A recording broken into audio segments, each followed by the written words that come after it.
বন্ধু আইফোন কিনছি আইফোন কিনছি বুঝি নাই আইফোন কিনছি আইফোন কইছিস বন্ধু আইফোন কই কিনছি দেখা তো ভাই আমার না আইফোনের মানে ভিডিও নিতে অনেক ভালো মানে আমার তো মানে টাকা পয়সা নাই কিনতে পাই না আইফোন দিয়ে ভিডিও করব আরে আইফোন লইছি আই ওই লইছি দেখা না দেখি তোর আইফোনটা দেখি আরে আইফোন না আইফোন লইছি আই লইছি আরে হালার ফোন তো বুঝছিস দেখা না আমারে দেখি বাইর কর আরে আইফোন তো কি ফটো তুলবি रुको जरा আইফোন সবার আইফোন দেখি দে কি রে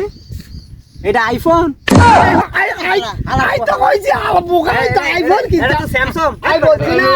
তুই না বুঝছিস কিলে আই তো ফোন কিনছি আই বলবো আইফোন কিনছি তুই বুঝছ না কিলে তুই আইফোন বলছিস কিলে গিয়া এটা তো আইফোন কিনছি আইটা ফোন না বলতে চাইছিস যে তোর নোয়া খাইলে বাসায় তুই ফোন কিনছিস কার আমি আইলে বাসা তো এটাই বলে আইফোন আই বলে আমি ভাবছি যে তুই আইফোন নিছিস ভাই এটা তো স্যামসাং আরে তোরা হাগল আয় ওগুলা না কারা হাগল তোরা হাগল আরে হাগল তোর বাসায় হাগলে সুচ্ছ কেন হাগল